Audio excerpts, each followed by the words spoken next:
Voy a agarrar la computadora. Pues bienvenidos. La maestra Jessie les quiere dar un mensaje. Buenas noches a todos. Muy buenas noches, maestra Eva. Ay, muy buena tarde, maestros. Una disculpa por no encender mi cámara, estamos también en otras dos sesiones, y no quisiera entorpecer el internet. Pero el doctor Manuel me pidió compartirles estos mensajes en esta sesión, nada más para tomar en cuenta, por favor. Me indicaba que subieran su video del avance de tesis en esta liga, que les estamos compartiendo aquí en Drive.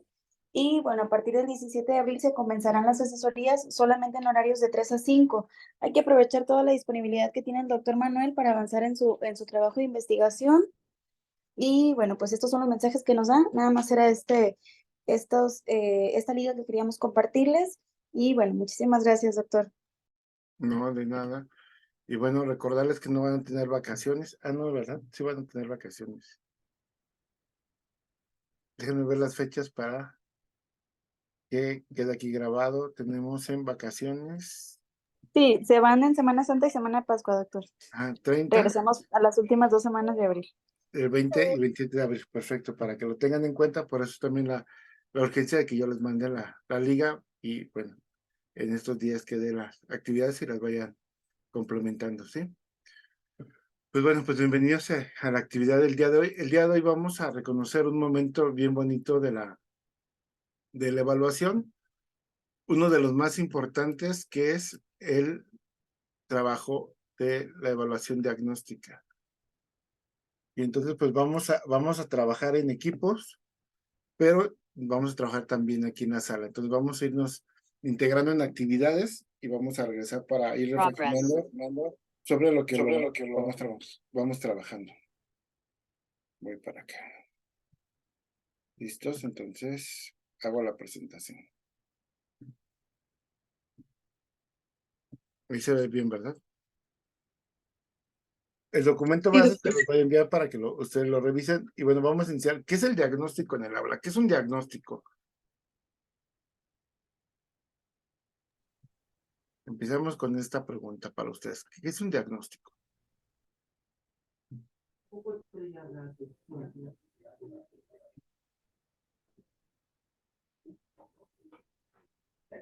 ¿Quién nos responde?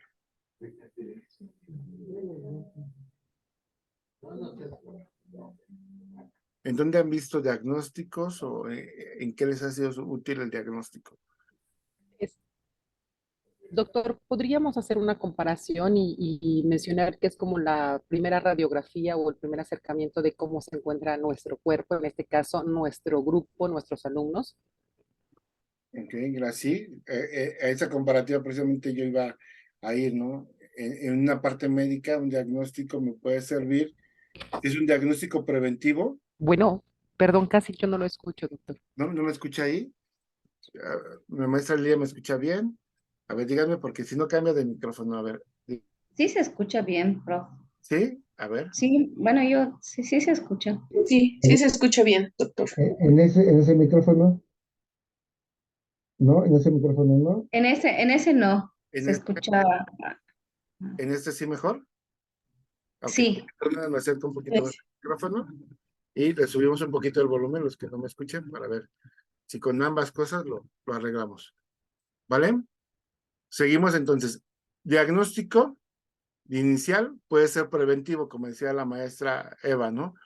En una situación de salud, yo puedo tener un diagnóstico sobre cómo es mi salud y no pase nada, ¿no? Pero en otras, el detectar alguna situación va a ser importante, como una radiografía. Me gusta. ¿Cuándo se tomarían ustedes una radiografía? ¿En todos los momentos? ¿En qué momento? Cuando sentimos que hay un problema, ¿no? Un dolor, un problema, un síntoma. Un golpe. Un golpe. Iban en un espacio, se chocó el carro, se cayeron de la bicicleta, se tropezaron, cualquier cosa, pero algo, un evento que no es normal. En esa parte nos sirve un diagnóstico. Pero también hay diagnósticos o hay chequeos preventivos que casi nadie se hace, pero que se sugieren, ¿no? En este caso a los chicos los obligamos, de cierta manera, a hacer un examen médico. ¿Por qué? Porque ellos están en desarrollo. Y como están en desarrollo, su cuerpo está cambiando. Y no sabemos cómo va a evolucionar.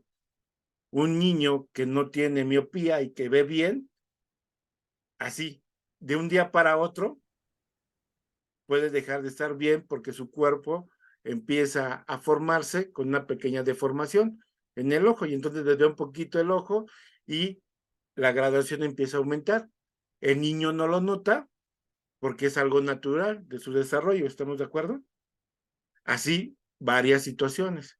De pronto, de un día para otro, empiezo a tener muchas canas y es algo que yo no puedo detener en mi cuerpo. Entonces, por eso se dice que de manera recurrente hay que hacer unas evaluaciones, ¿vale? ¿Para qué más nos sirve el diagnóstico? En cualquier otra situación.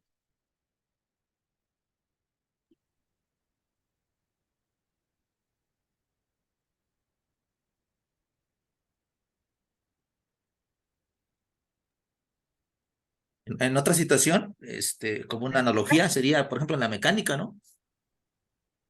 Digo, si hay que hacer una analogía, ¿no?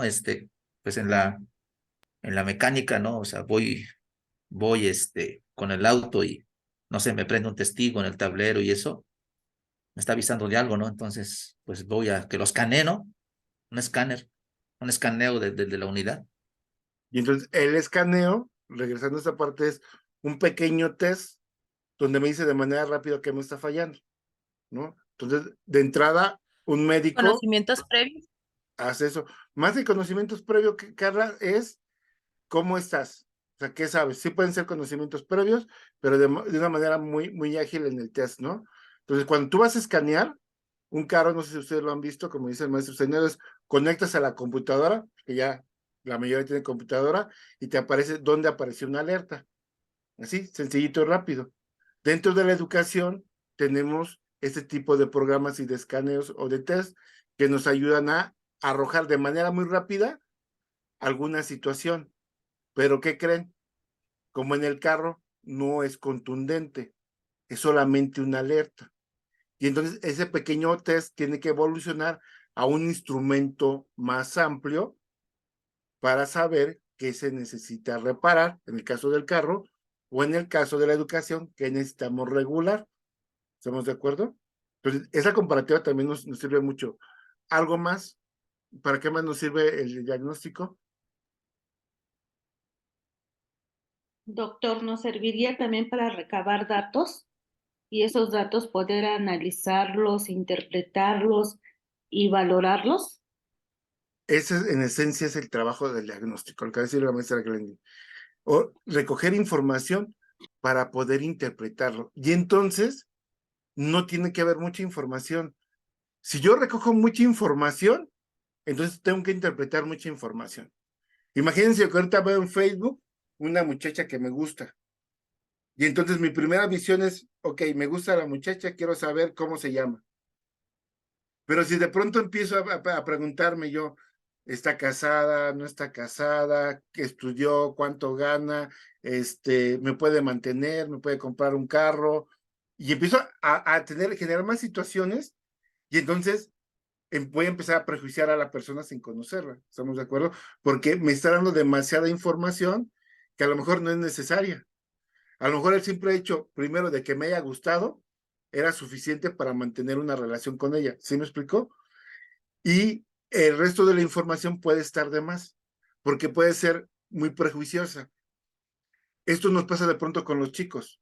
Es decir, David con la maestra Lina se porta bien y la obedece en todo, porque la maestra Lina tiene un ambiente tan estructurado que cuando entra David, se estructura en ese ambiente. Ah, pero con la maestra Diana, David es un desastre. Y no es porque David sea así, sino también las condiciones de la maestra Diana, por ejemplo, es que no tiene la situación tan estructurada y entonces no es David, sino es el ambiente que estamos desarrollando. ¿Sí me explico? Y entonces de pronto, si primero pasa con la maestra Lina, pues van a tomar en cuenta de que fue la maestra Lina. Pero si primero pasó por la maestra Diana, puede llevarse una etiqueta de por vida. Es un niño latoso que no se sabe comportar y bla, bla, bla, bla, bla, ¿no? Entonces, eso es algo bien importante. Toda la información que yo recoja tiene que ser interpretada, ¿vale? ¿Decías algo, Adelaida? Y Carla, ¿quieres comentar algo? Adelante. Sí, yo, entonces es algo como más general para después ya profundizar. Tiene esas dos situaciones. Primero, reconocer quién tiene una alerta, reconocer a quién de mis alumnos necesito acercarme más para conocerlo. Y la segunda es, ya teniendo la información, interpretarla para mejorar las condiciones del aprendizaje. Entonces, dentro de esta situación, hablando así de manera muy general, el diagnóstico es un proceso a través del cual conocemos el estado o situación en que se encuentra algo o alguien, con la finalidad de intervenir si es necesario para aproximarlo a lo ideal, ¿sí? En este caso, en las escuelas, ¿qué sería lo ideal? Porque es algo que se puede generalizar en todos los niveles. Pues lo ideal sería que el 100% de los alumnos logren el máximo logro de aprendizajes, yo Así digo. es. Y esto lo define el perfil Ajá, de y mejorar egreso el alcance. de cada nivel, ¿sí? El perfil de egreso de cada asignatura. ¿Por qué? Porque nos dicen cómo es nuestro alumno y cómo va a salir de cada nivel educativo, ¿sí? De cada asignatura y de cada actividad que va desarrollándose, ¿sí? Entonces, de entrada, nos va a ayudar a reconocer cuál es la situación. Algunas de las características es una instancia evaluativa la que debe iniciar todo proceso. Es la primera de las evaluaciones formativas, no incide en la calificación de los estudiantes. No necesitamos una calificación. Dentro de la escuela mexicana, pareciera que la calificación es lo más importante en el diagnóstico y hasta lo toman en cuenta. Alma tiene 6, Eva tiene 8, Malina Xochitl tiene 10. No, eso no tiene que ver con la capacidad del alumno. Tiene que ver con un tipo de prueba, pero no con todo el contexto de conocer al estudiante, ¿estamos de acuerdo? Entonces, en general, en el diagnóstico no es importante asignar una calificación, porque lo que estamos buscando es reconocer a nuestros estudiantes. ¿Estamos de acuerdo? Si con una calificación basta, qué bueno sería, pero sabemos que no. Se me ha ido adelante. Ah, sí, una pregunta, doctor. Mire, esa parte que usted dice y que todos mencionamos cuando aplicamos un diagnóstico, de que no inciden los resultados en su evaluación, en su calificación. Entonces, ¿qué nos recomienda usted? Voy a lo siguiente. Yo trabajo en telesecundarias, entonces los adolescentes, cuando ya reciben pues la prueba diagnóstica entre varias que yo aplico, hay quienes sí preguntan, oiga, maestro, ¿y nos va a evaluar, nos va a calificar? Y ya uno les explica para qué es, ¿no? Y a veces, pues uno lo dice, no se preocupen, mire, su diagnóstico lo necesito para esto, no va a repercutir en sus calificaciones, pero esta situación de decirles, doctor, no siempre, pero de repente sí provoca que en algunos estudiantes digan, pues si no van a calificar, pues ahí se va el aventón. Y entonces a veces estamos bueno, yo como entre la espada y la pared, ¿no? Entonces, obviamente es mi deber decirles la verdad, ¿no? O sea, no incide, pero pues de ahí se agarran, doctor, disculpe la expresión, no todos y no siempre, ¿no? Está No bien, sé Silvia. no sé qué nos pueda comentar usted, por Es favor. que ahí depende también un poquito de que la evaluación o ese tipo de evaluaciones se han pervertido. ¿A qué me refiero? Todo el mundo quiere un 10. O sea, no importa cómo quiere un 10. Y no valoran el esfuerzo que uno está desarrollando. Por ejemplo, de las situaciones que pasan mucho en primaria. Alma no sabe leer. Y entonces el maestro de primer año le da un examen para que lo conteste Alma. ¿Lo va a pasar Alma?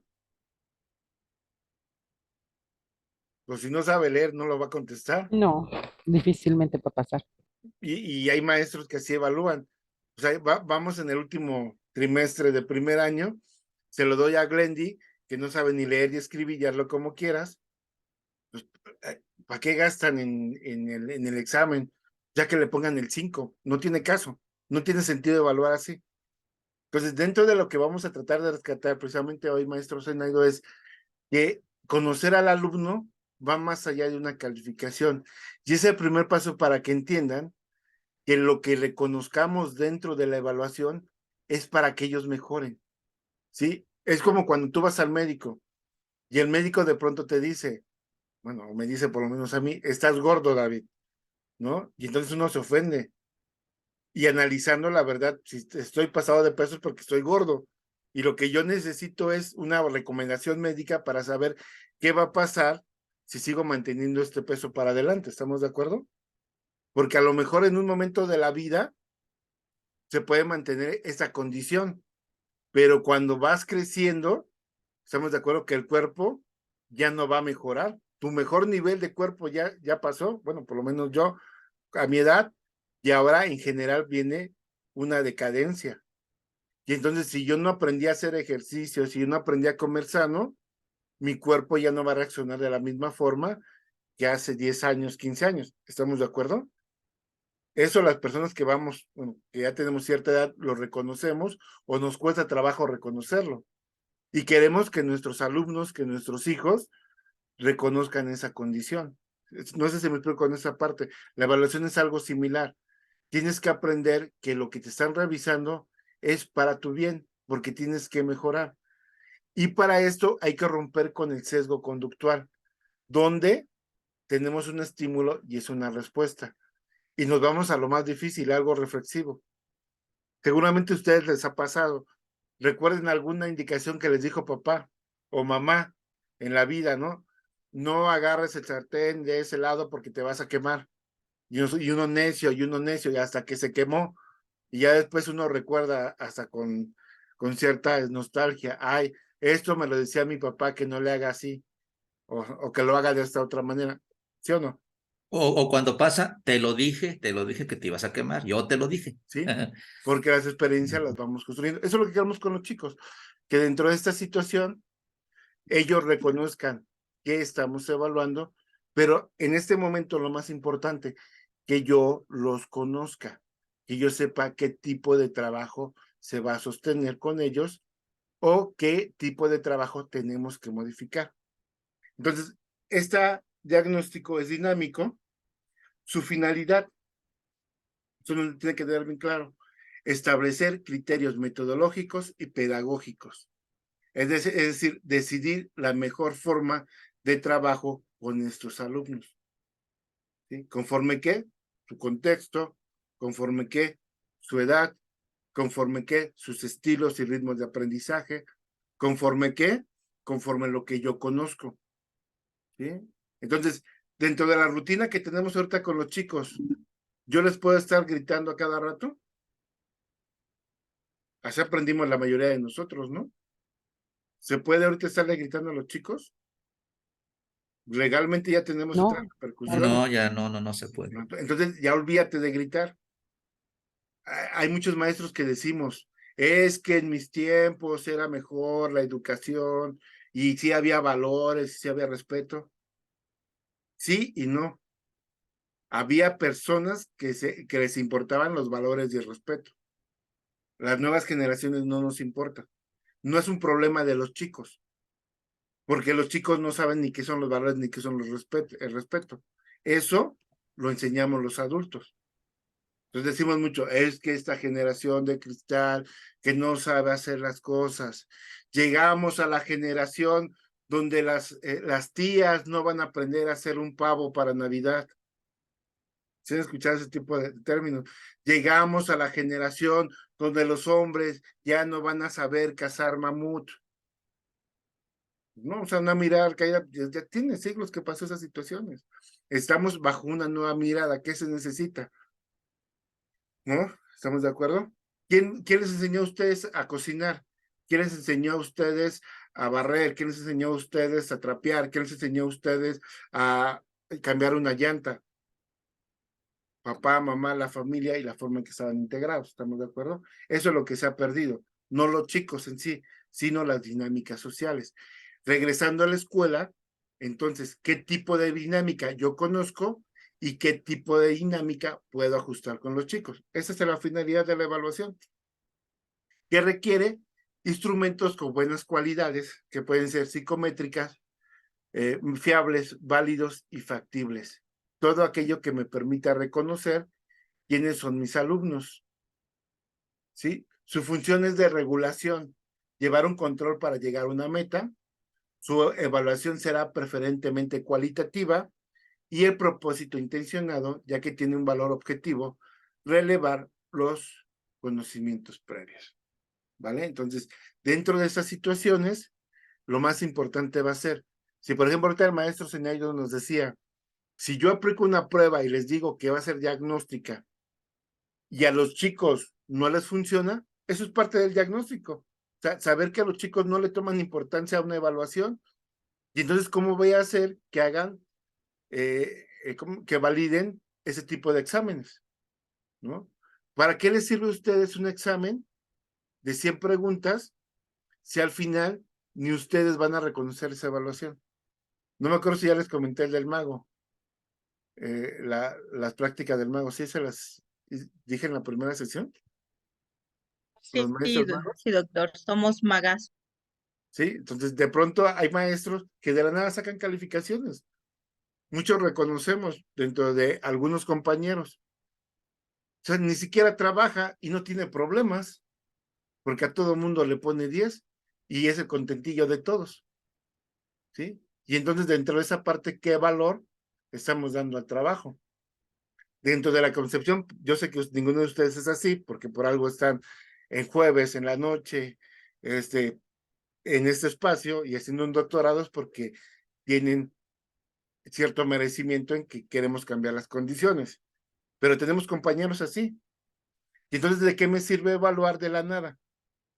No tiene sentido. Entonces, lo primero que yo tengo que impactar dentro de esta situación de evaluación formativa, hablando del diagnóstico, es, me tiene que servir para la toma de decisiones. El diagnóstico a los alumnos les vale un pepino. El diagnóstico a los alumnos no les importa. Al que le importa es al maestro. ¿Por qué? Porque él va a interpretar bajo su conocimiento qué es mejor para mis alumnos. Y mientras más estrategias conozca, y mientras más perfiles, y mientras más visiones en la educación, mejor me va a servir. ¿Vale?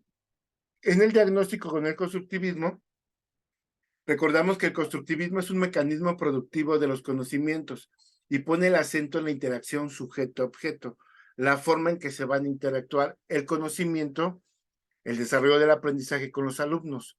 Aquí nos dice que en el constructivismo hay dos momentos importantes. Cuando hay un desequilibrio en la información, cuando la información que me llega a mí hace que tenga una diferencia cognitiva, que no sepa cómo reaccionar, y entonces eso me permite un reequilibrio. Entonces, dentro de las situaciones, la mayoría de nuestros chicos aprende a estar en la escuela, pero no aprende conocimientos. La mayoría de los profesores, para dar la clase de matemáticas, lo hace exactamente de la misma forma que lo hacen viendo biología, que lo hacen viendo química, que lo hacen viendo conocimiento del medio, que lo hacen viendo cualquier situación. Una persona que se para, está dando una oratoria, le pide a los demás que escriban, y esa es la combinación mágica, ¿sí o no? Y lo hemos visto en muchos niveles. Y entonces el alumno no aprende conocimientos, aprende a ajustarse al maestro. Es decir, si la maestra Alma pide dentro de la situación que copien, sabe que tiene que copiar rápido. ¿Sí? Si el maestro David es Barco y no pide nada, se acostumbran también al maestro Barco que no pide nada. ¿Sí? Pero esos no son conocimientos. Entonces, lo primero que tenemos que buscar es la forma en que relacionamos el conocimiento con algo que funcione. Justificación de la mayoría de los maestros. ¿Por qué sí los exámenes escritos? Porque los exámenes escritos sirven para cambiar de primaria a secundaria, de secundaria a bachillerato, de bachillerato a universidad, de universidad a un posgrado. Es decir, 5 momentos en la vida justifican el por qué hacer exámenes. Y esa no es la condición. Se supone que el examen, el que sale bien en el examen, es porque tiene procesos cognitivos que le permiten discernir de una pregunta de otra. ¿Sí? ¿Sí me explico la diferencia? Pero todo lo tratamos de mecanizar, porque lo importante de lo que queremos es solamente los resultados.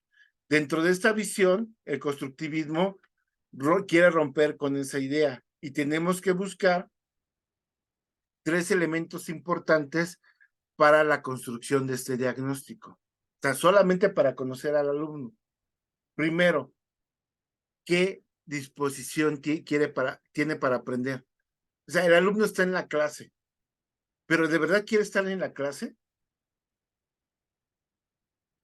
O sea, tenemos alumnos que no quieren estar en la clase, y si no quieren estar en la clase, pues no van a poner atención, que están pensando en su mamá que está siendo golpeada por su papá, por ejemplo, o que no desayunó, o que no trae material, o asustado porque la maestra lo va a regañar.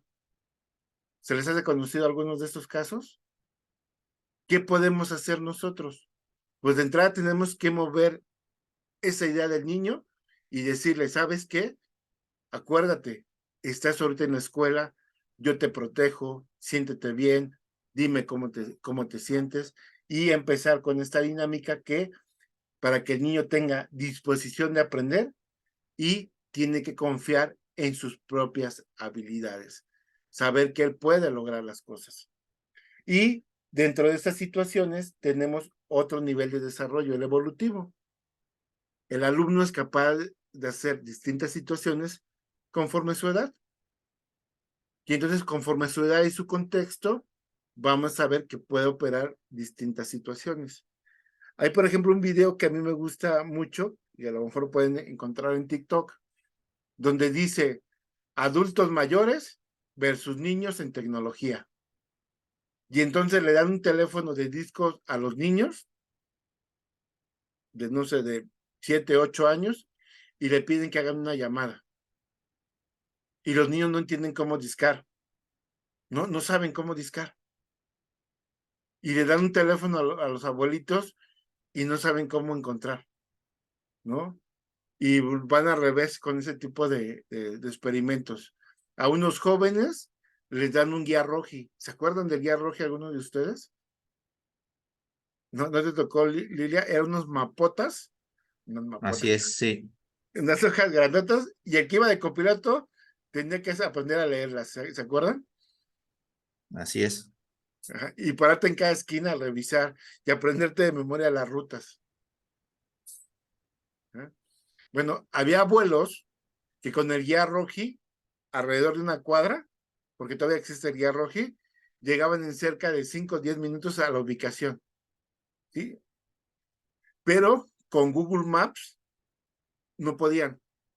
Y eso que solamente era seguir las indicaciones, y era lo mismo. Es decir, dentro de las situaciones, no solamente en el pensamiento, como dice Piaget, de los chicos, ha cambiado. También en el contexto, las condiciones han cambiado y es diferente la forma en que nos familiarizamos con las herramientas digitales, pero también con las cosas que están contextualizadas.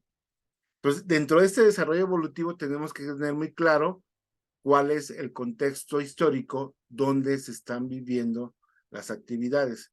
Y el siguiente es el conocimiento previo, ¿no? Que ya también nos habló hace ratito la maestra, y no me acuerdo quién era, que también lo mencionaron, conocimientos previos, que son estos esquemas de conocimiento que se han construido anteriormente.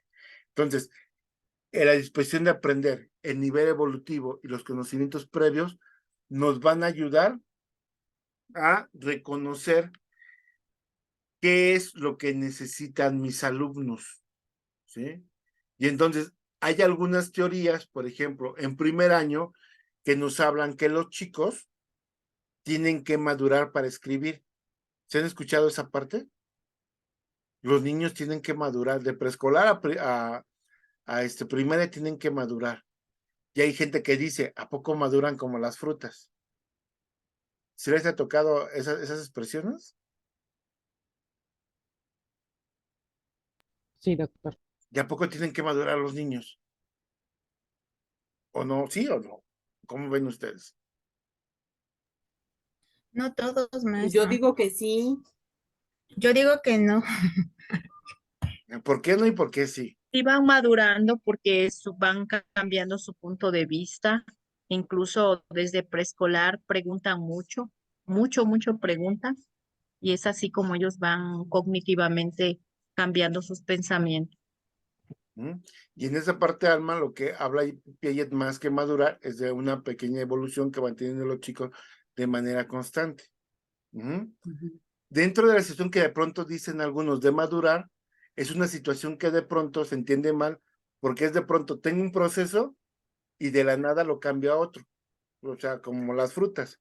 Ajá. La diferencia entre la forma de decir madurar y evolucionar, como nos comenta Alma, es que el proceso que dice Alma es un proceso constante, ¿sí? A través del trabajo. Los alumnos necesitan, por ejemplo, para la escritura, empezar a desarrollar distintas actividades para poder hacer un buen trazo, porque hay que coordinar el trazo con la mente, ¿sí? Eso es lo que algunos llaman madurar, pero no solamente es que sale de forma instantánea. Lo que nos recuerdan esas teorías, bien lo dijo ahorita Alma, son distintos procesos que se viven día a día y son importantísimos, ¿sí? Ustedes, por ejemplo, bueno, yo ahorita ya tengo una mala condición física, pero si ahorita dentro de mi visión es, quiero volver a retomar una buena condición, si me dicen ahorita, haz 50 lagartijas, a las 10 me voy a morir, no lo voy a conseguir. Y entonces tengo que tener un ritmo despacito para volver a lograr esas 50, esas 100, esas 1000 que hacía antes. No, no es cierto. Sí, esas que voy logrando, ¿estamos de acuerdo? ¿Por qué? Porque son procesos. Y son procesos, exacto. ¿Sí? Y es Entonces, que lo que pasa, maestro, perdón que me interrumpa, es ¿no que lo también? que pasa es que sí debemos de entender que son procesos, más que nada, no hay un alumno que no sabe y sepa, sino va avanzando, vemos el presilábico y luego ya es silábico, y luego ya es silábico alfabético, y luego ya es alfabético, o sea, pero eso pasa en los primeros grados, pero después cuando llegan a tercero y cuarto, dicen, es que no sabe, no sabe, no es que no sepa, es que también deberíamos nosotros identificar en qué proceso está, en qué nivel está y qué vamos a hacer para que avance al nivel siguiente. Y eso es lo que muchas veces no hacemos. Y dentro de esa situación que habla Piaget, dentro de la situación del desarrollo, hay procesos que se mantienen a lo largo de la vida, son continuos y nunca lo vas a perder, ¿no? Pero hay otros procesos que necesitas repetirlo de manera constante porque si no, la misma memoria los va a borrar o el conocimiento no ha sido tan sólido que se van a perder. ¿Quién de ustedes se acuerda, por ejemplo, en cómo sacar la raíz cuadrada? Porque en nuestros tiempos se usó la raíz cuadrada y tuvieron que haberlo aprobado en sexto año. Pero como que no es nada funcional, la mayoría de nosotros lo hemos olvidado. ¿Estamos de acuerdo? Entonces, hay conocimientos que pueden tener una base, pero son tan ligeritos que no nos sirven para la vida. Hay otros que les han servido mucho más y que parecen muy simples.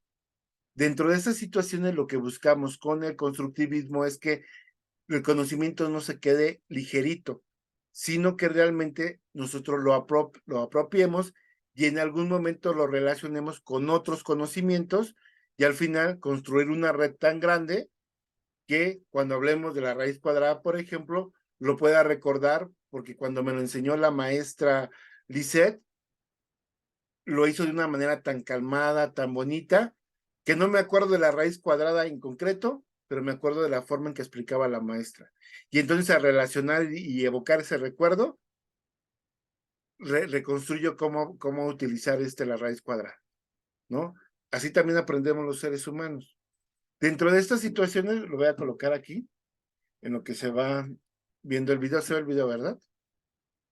Sí, en lo que se va construyendo este video, tenemos que reconocer entonces que para aprender existen varias barreras y dentro de estas barreras la importancia de la educación y de este diagnóstico, este primer diagnóstico es reconocer qué tipo de barreras tienen nuestros chicos para poder minimizarlas. Algunas no se pueden quitar, pero se pueden minimizar.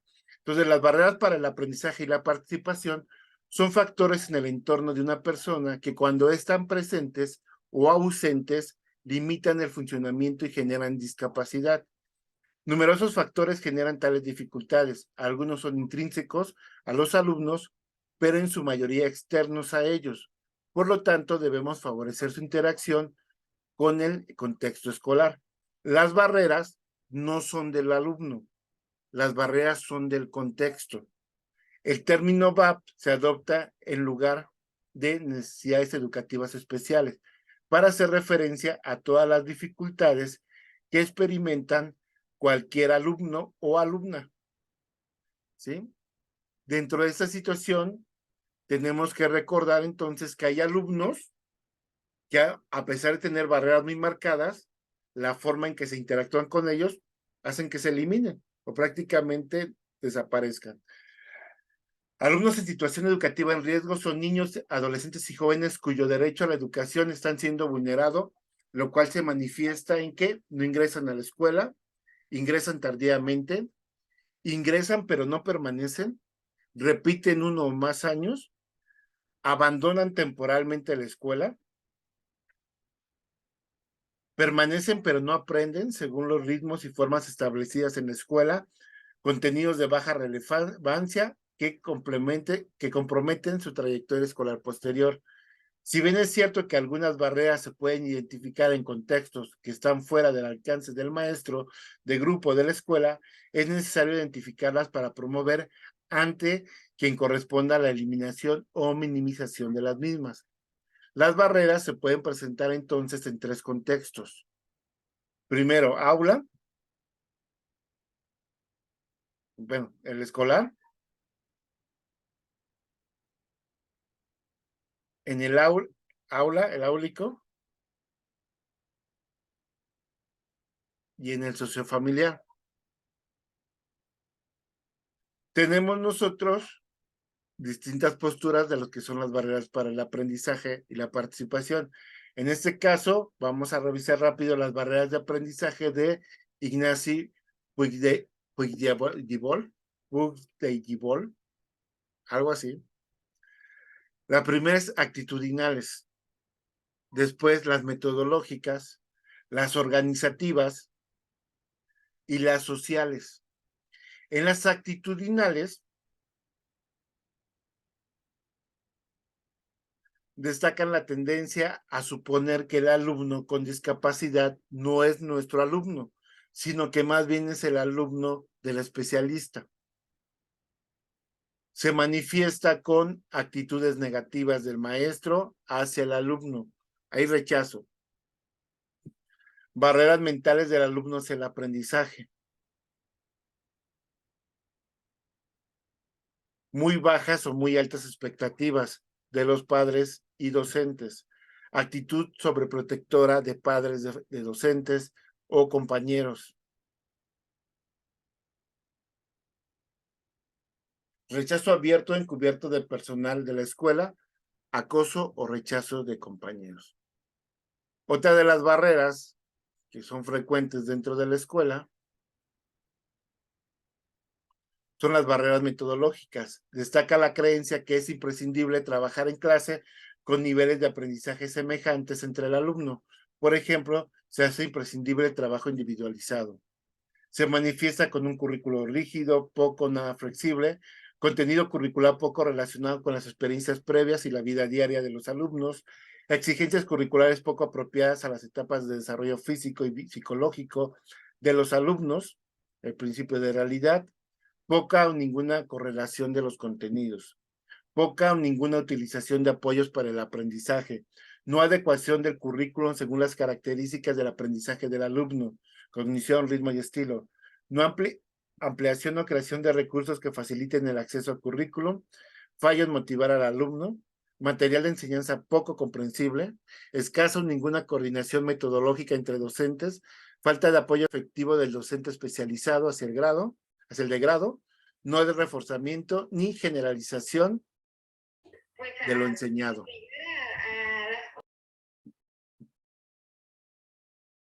La siguiente barrera son las organizativas.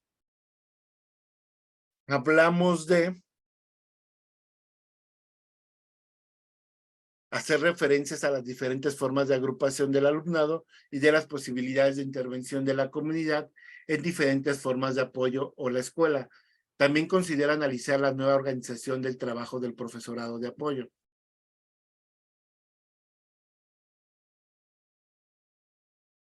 Se pueden observar, pues, no hay coordinación con las entidades comunitarias para la búsqueda y utilización de recursos, dificultades en el proceso de matrícula de alumnos de la comunidad,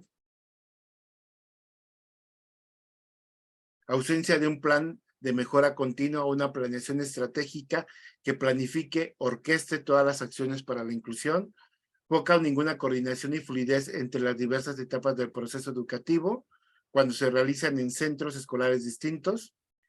Una de las más importantes, falta de funcionamiento de los consejos técnicos escolares, que son la base para trabajar con nuestros alumnos. Yo apuesto mucho a los consejos técnicos escolares en las actividades, ¿no? Porque al final son profesionales contextualizando un espacio educativo. Las siguientes barreras son las sociales. Se ponen especial énfasis en el papel de las familias, especialmente cuando estamos trabajando con familias no académicas. Los prejuicios sobre las mismas constituyen una de las barreras más importantes para el aprendizaje de muchas niñas, niños con y sin discapacidad. La lejanía de los centros escolares, la pobreza que obliga al trabajo de menores para desertar de los centros escolares, las deficientes condiciones de vivienda, la falta de recursos para el aprendizaje, la carencia de estimulación en los primeros años, escasa o nula accesibilidad a centros o actividades extraescolares, ambientes comunitarios de riesgo, prejuicios, sobreprotección, ignorancia y discriminación.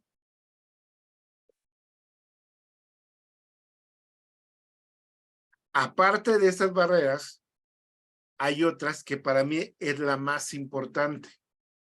La barrera más importante es las barreras físicas y arquitectónicas, perdón, esa no es otra de las barreras que vienen, pero la que sigue es la más importante para mí. Barreras físicas, ausencia de vías de acceso adecuadas para personas con problemas de movilidad, dificultad para el uso de servicios, ausencia de referencia o señalizaciones para la orientación de personas con pérdida de la visión o de la audición.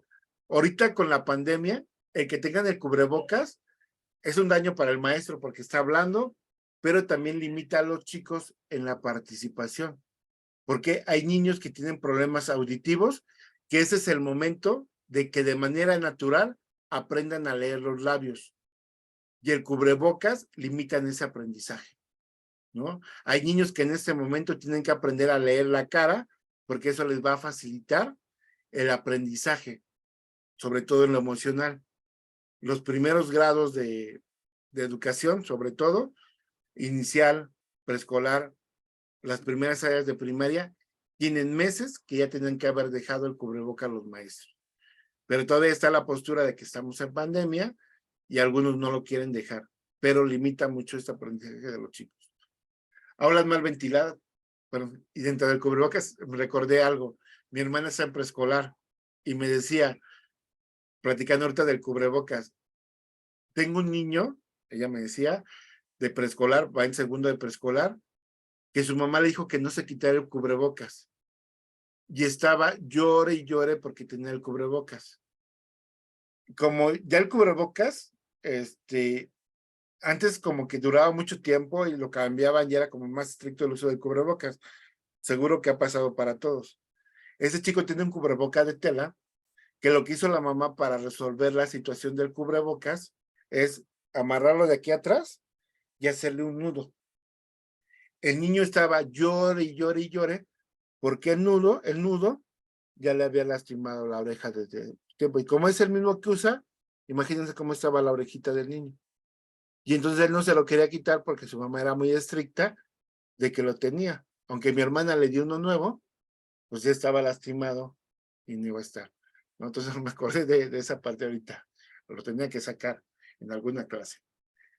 Aulas mal ventiladas, mala iluminación, con poco espacio para el desarrollo de actividades y la movilización segura, bancas inapropiadas para alumnos con problemas motores, zurdos o hiperactivos, cercanía de las escuelas a vías muy transitadas o fuentes de ruido.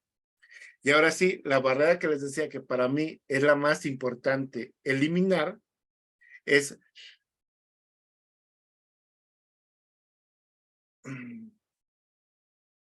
Los obstáculos más comunes en los que se enfrentan los niños y niñas en condiciones de vulnerabilidad no son los tipos arquitectónicos ni de contenidos curriculares elevados, ni la severidad de sus limitaciones físicas, sino las barreras humanas.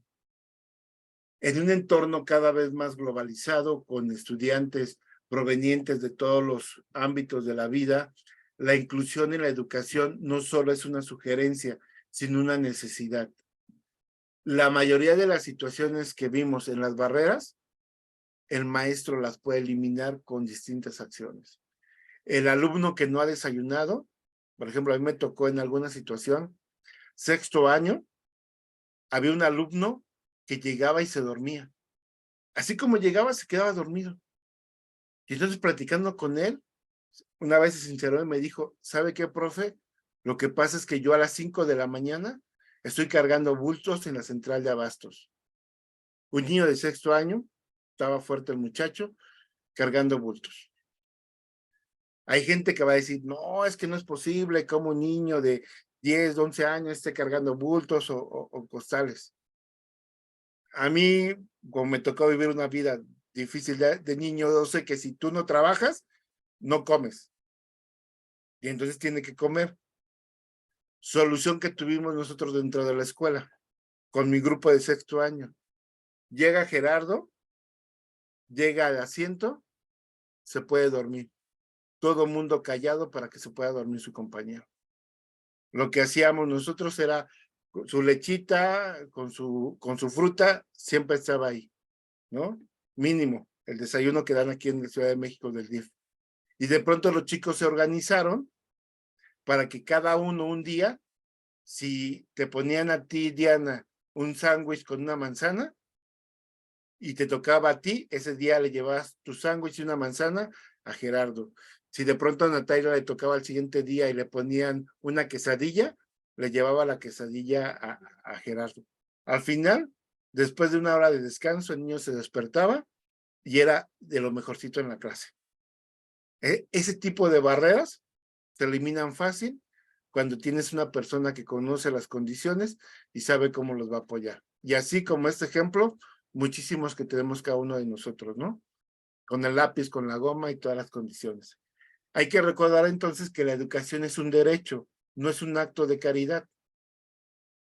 Y bueno, aquí ya aparecen algunas referencias bibliográficas sobre esa parte. Entonces, ese es un pequeño recordatorio sobre las barreras para el aprendizaje. ¿Qué tenemos que hacer en el diagnóstico? Pues reconocer cuáles son las barreras del grupo y en algún momento reconocerlas de manera individual. No todos los grupos son los mismos. No puedo tratar al grupo de la misma forma. ¿Estamos de acuerdo con eso? Y ese acto es un acto del maestro, no de los alumnos, esa reflexión. ¿Qué es el aprendizaje significativo? Bueno, procura establecer vínculos sustantivos entre el contenido por aprender y lo que la persona ya sabe. Tiene entonces una condición organizativa interna, está al alcance de la madurez del alumnado, puede atribuirle algún significado cuando es didáctico, dispone de conocimientos previos, tiene vigencia en la sociedad y está contextualizado, y está dispuesto a aprender de manera significativa. Lo que vamos a buscar dentro del diagnóstico. ¿Qué vamos a buscar dentro de esta situación? Para acá. ¿Qué función cumple el diagnóstico entonces? Activa los conocimientos de modo que se facilita el puente cognitivo entre ellos y los nuevos conocimientos. Comprueba si estos aprendizajes significativos son correctos o son erróneos. Bueno. ¿Qué es entonces la zona de desarrollo próximo que nos menciona Vygotsky? El nivel real es lo que el alumno ya conoce y puede hacer solo.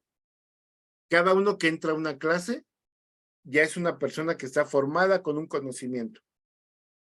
Ese conocimiento lo vamos a llevar a una zona de desarrollo próximo, que es que al terminar la clase y al salir de la actividad, ¿qué es lo que tuvo que haber aprendido? y entonces es nuestro ideal a donde tiene que llegar el alumno, ¿estamos de acuerdo? Y en el medio hay una zona que me va a ayudar a mí a reconocer y a concretar el aprendizaje, ¿sí? Que esa es la zona de desarrollo próximo, perdón. La que les nombré hace ratito fue la zona de desarrollo potencial, ¿vale? Lo que queremos lograr. Y en la zona de desarrollo próximo vamos a construir el aprendizaje. ¿A través de qué? De andamios. Los andamios son todos los apoyos que puede tener el maestro. ¿Qué puede ser un apoyo? Dibujar una diapositiva con caricaturas. ¿Por qué? Porque el alumno está atento a las caricaturas y eso le llama la atención. Realizar adecuaciones con mi voz, subir, bajar el volumen, también puede ser una parte de una estrategia. Desarrollar una lluvia de ideas, poner preguntas, colocar muñequitos en el salón, hacer ¿cómo se llama? Una mandala, es decir, todas las actividades que registra el maestro en sí son andamios y todas son ayudas. Entonces, en lo que el alumno, el nivel real es lo que el alumno ya conoce y puede hacer solo, y la zona de desarrollo próximo es la distancia entre el nivel real de desarrollo determinado por la capacidad de resolver independientemente un problema y el nivel de desarrollo potencial, determinando a través de la resolución de un problema con ayuda de alguien más capaz. En la zona de desarrollo próximo, entonces, son las estructuras que todavía no han madurado, pero maduran gracias a la interacción con otros. Cuando maduran, pasa a ser parte del nivel real. ¿Qué vinculación tiene la concepción de Vygotsky con el diagnóstico? El diagnóstico es el medio para determinar el nivel real y así poder proponer nuevo material de aprendizaje. Cuando la distancia es muy alejada del nivel real, se produce desmotivación. El resultado de esto es aprendizaje mecánico y repetitivo. Cuando la distancia es mínima, también se produce desmotivación, porque el alumno no tiene necesidad de revisar sus esquemas previos. Se intenta producir un estado de flujo. Es decir, lo que tenemos que buscar con los alumnos es que sean actividades tan sencillas que las reconozcan, pero que no sean tan sencillas porque si no, no es un reto. Entonces hay que mediar. Dentro de las situaciones que, por ejemplo, yo busco mucho desarrollar en las actividades, es casi siempre poner un ejemplo de algo que para mí puede ser fuera de la educación, ¿no? ¿Por qué? Porque al final eso reconoce en cierta medida que no es algo tan diferente a lo que realizamos cada uno de nosotros, ¿no? Esos ajustes también dentro de la neurociencia van ligados a un término bien bonito que se llama DUA, Diseño Universal para el Aprendizaje. ¿Qué significa esta parte? Que el contenido lo tenemos que tratar de bajar al nivel de los alumnos. ¿Qué significa esto? Que de pronto el adulto se baje, se agache, sea el que se agache, y mire a los ojos al alumno y le abre de frente, ¿sí? Cuando un alumno se baja y le abre de frente a un alumno, cuando un adulto se baja y le abre de frente a un alumno, cambian muchas condiciones para el alumno. Se abre de una manera muy diferente a cuando el alumno está arriba, ¿sí o no? Porque no es que se ponga a su nivel, me refiero en el pensamiento, pero si hay un respeto. ¿Qué quiere decir esto? Una invitación a, ven, acércate, ten confianza en lo que estamos hablando. El diseño universal para el aprendizaje, la teoría de Piaget nos dice esto. Tiene que el niño vincular lo que se está viendo con su experiencia. La religión busca argumentar lo que se está viviendo a través de esto, ¿sí? Yo le llamo lo que yo cuento chisme, ¿no? Entonces, chisme siempre llama la atención. Pero en la religión católica le llaman parábolas, ¿sí? Que es decir, el ejemplo que tuvo Jesús el Cristo, el ejemplo que tuvo sus apóstoles, te lo tratan de vincular en algo que estamos viviendo en la actualidad, ¿sí o no? Y funciona porque al final te acercan a un aprendizaje. Eso funciona mucho a los chicos. ¿Ah? Decía una compañera, pues sí funciona porque a todos nos gusta el chisme, ¿no? Pero es una forma en que se centra la atención, ¿no? El diagnóstico puede desarrollarse en dos marcos de referencia principales, el cualitativo y el cuantitativo. Y en esa parte es importante reconocer que dentro del desarrollo cuantitativo y cualitativo hay estrategias que me van a permitir obtener información. Pero como les decía al inicio, no solamente es obtener información. Lo importante del diagnóstico es cómo la voy a interpretar. ¿Para qué? Para que yo pueda accionar. Los conocimientos previos pertenecen a tres ámbitos: conceptual, procedimental y actitudinal. En lo conceptual, ya nos decía hace rato el maestro Zenoido, un examen, ¿no? Que me ayuda a reconocer los conocimientos que se adquirieron en el nivel anterior. Vale, si me dicen un examen escrito, les valgo, sí sirve para conocer lo conceptual, ¿no? El nivel de desarrollo de los contenidos, no del alumno, el alcance que tuvo el alumno de los contenidos que se desarrollaron el ciclo pasado. Y ya puedo decir, la maestra del año pasado no les enseñó nada. Vale, ¿no? Porque voy ahí con los contenidos. Entonces, el conceptual nos habla del conjunto de información que caracteriza a una disciplina o un campo del saber y se llaman contenidos, ¿va? Procedimentales, ese es más importante. Procedimentales, conjunto de acciones ordenadas orientados a una consecuencia de una meta. Por ejemplo, yo les debo de confesar, a mí me gusta mucho primer año y lo aprendí hace como 15 años, que había en un preescolar, yo me di cuenta que cuando estaba la maestra, no me acuerdo el nombre de la maestra, pero voy a decir, la maestra Juanita, en tercer año de preescolar, cuando yo me enteraba que la maestra Juanita le habían dado tercer año de preescolar, yo me peleaba por tener primer año. ¿Alguien sabe por qué? ¿O se imagina por qué?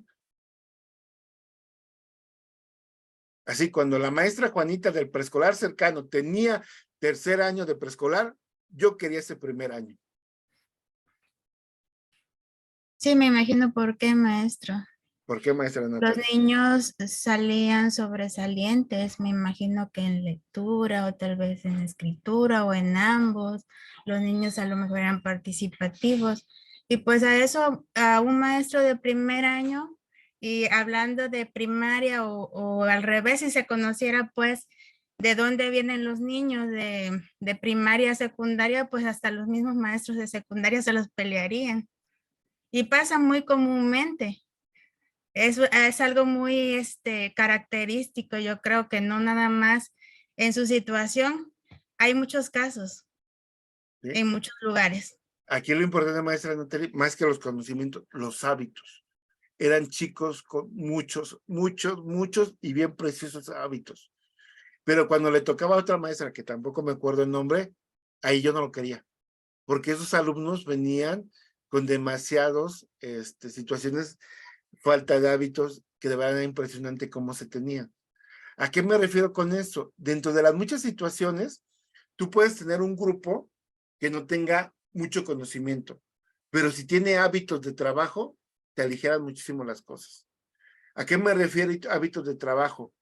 Niños que sepan recoger la basura, niños que sepan recortar, niños que sepan utilizar el lápiz. O sea, esos pequeños detalles ya te hacen la vida más fácil. Entonces, dentro de las situaciones que tenemos, aquí tengo especialistas de UDEI o de USAER. ¿Alguno de ustedes especialistas de UDEI o de USAER? Educación especial, no tengo ninguno. Bueno, básicamente, un niño que tiene problemas de conducta, un niño con Down, un niño con espectro Asperger, un niño de cualquier condición, lo primero que necesitas implementar son hábitos. Que su grupo y su escuela, el centro de trabajo esté regulado con hábitos. ¿Sí? Y eso es fundamental. Natalie, adelante. Sí, maestro, es que algo que dijo usted que es muy importante hoy en día, la verdad que tenemos unos alumnos que que necesitamos educar no nada más a los alumnos, necesitamos educar a las familias también por medio de nuestro trabajo, maestro. Y creo que esto de este punto que usted tocó del orden, que es uno de los valores muy importantes, pero también lo que es el respeto, la tolerancia, lo que va implícito la colaboración, todos estos valores, imagina que nosotros también eduquemos, le demos una importancia, pues, así como lo vale, ¿no? O sea, una importancia privilegiada. ¿Por qué? Porque eso va implícito en todo lo que nosotros hacemos, en todo lo que nosotros podemos proyectar en nuestras familias, en nuestro trabajo. Sí, se ve reflejado. Por eso es que usted decía no nada más en los conocimientos, sino también en valores. Usted expresó el valor del orden y que es muy importante. Podríamos avanzar bastante, pues si le damos prioridad a esto de los valores y que no nos olvidemos, porque es algo muy, muy importante hoy en día. ¿Por qué tenemos tantos problemas? Muchas veces hablamos de que la falta de valores, ¿no? La falta de valores, pero sí hay que estar conscientes que es un trabajo arduo y no debemos olvidarlo. Siempre lo debemos de tener presente hoy, mañana y pasado mañana y todos los días y no cansarnos de esto. Gracias, maestra Gontal. Y sí, y dentro de esta situación, entonces, estas tres manifestaciones, esos tres ámbitos de conocimientos son importantísimos. Porque yo puedo tener el grupo más inteligente del mundo, pero si no tiene hábitos, se me llega a caer todo el trabajo. Si yo tengo un grupo con conocimientos y con procedimientos, pero no son éticos, no tienen ese valor, no tienen normas, también de pronto se me dificultan las situaciones. ¿Qué necesito yo? En tratar de conjuntar estas situaciones para reconocer qué tipo de trabajo voy a mantener con ellos. Pero ¿de quién va a depender?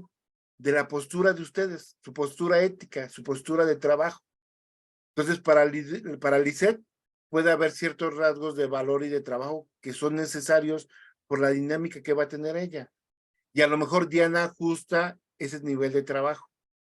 Yo, por ejemplo, dentro de las situaciones que he aprendido, es que cada uno tiene un estilo bien diferente.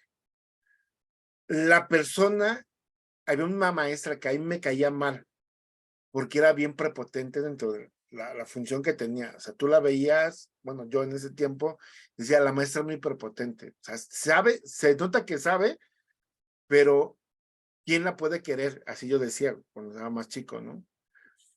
Dentro de alguna situación de lo que yo tenía mucho como docente es que siempre que había una actividad que me gustaba, iba y preguntaba cómo lo hacían. La maestra me acuerdo que hizo una poesía coral que me gustó mucho. Dije, maestra, me gustaría saber un poquito cómo trabaja con los alumnos. Y me dijo, sí, profe, puede entrar a la clase para ver. O sea, de entrada ahí, pues no era tan prepotente como yo pensaba. Y cuando entro me dice, espéreme tantito porque estamos terminando un trabajo. Yo veo a la maestra de sexto año, ya era un poquito más grande que yo en este momento, tirada en el suelo de panza, ayudando a los niños a colorear una actividad porque iban a tener una obra de teatro, ¿no? Dentro de la situación que tenía era, bueno, con todo el mundo externo, tenía su postura de que era la maestra de sexto año, que era la mejor, pero con los niños se deshacían. Por eso lo querían tanto los niños, porque al final de cuentas no solamente les decía qué hacer, la maestra modelaba todo lo que se tenía que hacer. Y si quería perfección, era porque ella manejaba ese tipo de perfección. Y entonces a mí me queda claro muchísimo eso.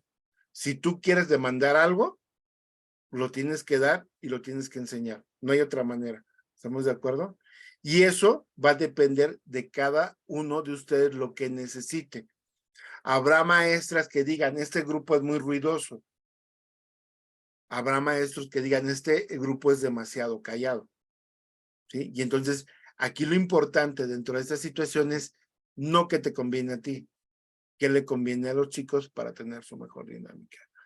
Para diagnosticar los contenidos puede ser de manera oral, debate, exposición, autónoma, una entrevista, por escrito, resolución de problemas, mapas conceptuales, redes conceptuales, cuestionarios, ensayos.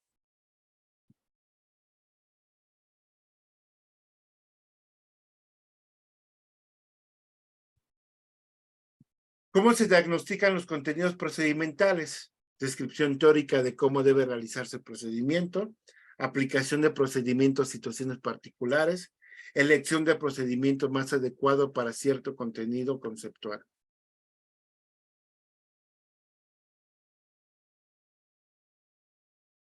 Instrumentos para diagnosticar actitudes. Está la escala de Likert, la escala unidireccional y la diferencial semántico de Osgood. En la escala de Likert, es respecto a la actitud de esta escala, tú estás de acuerdo, muy de acuerdo, de acuerdo, indiferente, en desacuerdo, complementamente, con desacuerdo. En la escala unidireccional, preguntas dónde ubicaría su actitud, te dan un puntaje. Diferencial de semántico, la actitud te parece, y va redondeando qué le parece en el nivel bien o mal.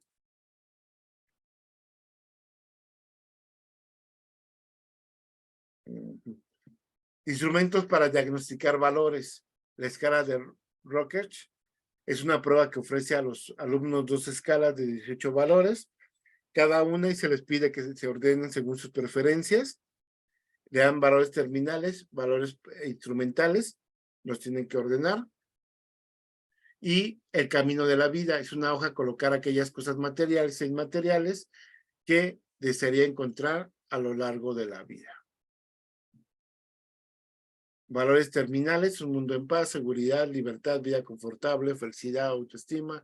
Valores instrumentales: honestidad, ambición, responsabilidad, valentía, cortesía y obediencia.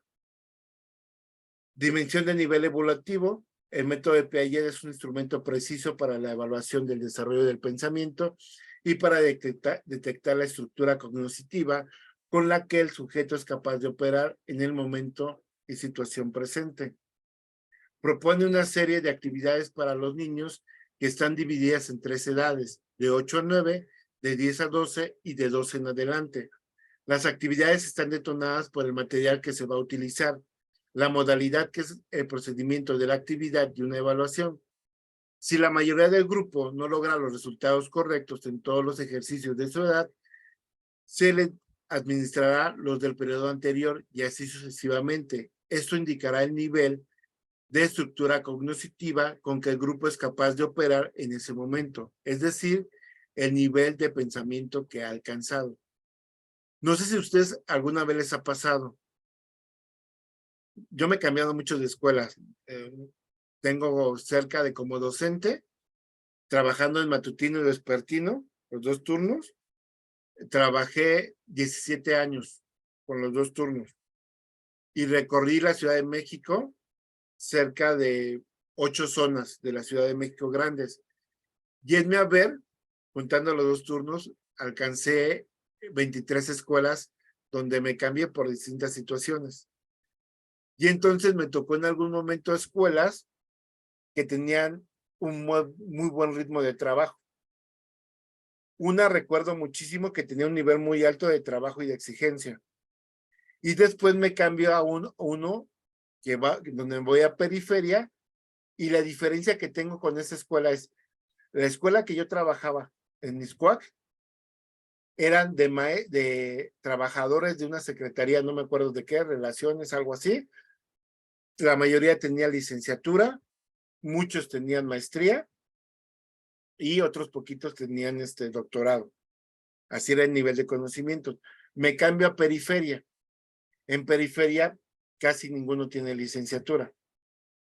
La diferencia entre el trabajo de los alumnos es abismal. Y resulta que mi peor alumno de la escuela de Mixcoac, comparándolo con el mejor alumno de la nueva escuela en periferia, no hay comparación. El mejor alumno tiene un conocimiento mucho más bajo que el alumno más bajo de la primera escuela que les menciono. Y dentro de la dinámica de la escuela de periferia, otra situación importante: a los niños que tienen 10 les dan una beca por parte de la delegación. Todos los niños de la escuela de periferia tienen 10, pero si los comparo con otro nivel, no merecen 10. ¿Qué calificación debo de colocar yo? Entro como en una encrucijada bien grandota. ¿Estamos de acuerdo?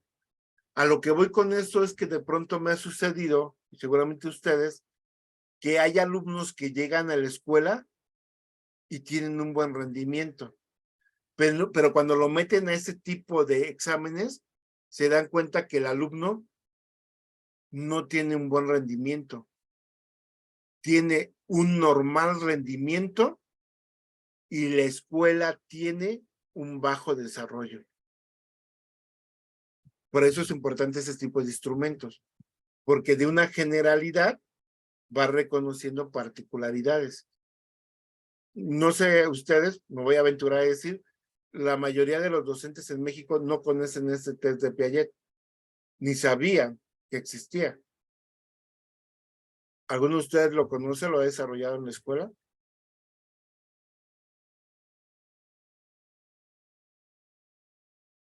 Sí, ¿no? ¿Cómo ven? Porque marca el nivel evolutivo de los chicos. Tercera dimensión, dimensión de aprender. Un diagnóstico sencillo que puede realizarse cualquier docente sin necesidad de ser especialista. Habitualmente te distraes durante la clase. La mayor parte de las veces cuando cometes errores o dificultades interrumpes la tarea. Aprendes principalmente para evitar una mala nota. Siempre haces las tareas propuestas. Constantemente te esfuerzas para mejorar. Presentemente te gusta trabajar en grupo. Generalmente te interesa saber cómo aprender. Y tienes otro tipo de indicador. Entonces tenemos el examen, tenemos el desarrollo evolutivo y tenemos una apreciación del niño sobre cómo se desarrolla. Voy a otro momento. Dentro de la escuela en los años 70, en la escuela mexicana, se buscó desarrollar un test de estilos de aprendizaje llamado BAC. ¿Sí lo conocen ese test? Es una recomendación de los años 70. La mayoría de los maestros los usa, pero en general no tiene el fundamento claro de por qué se va a utilizar.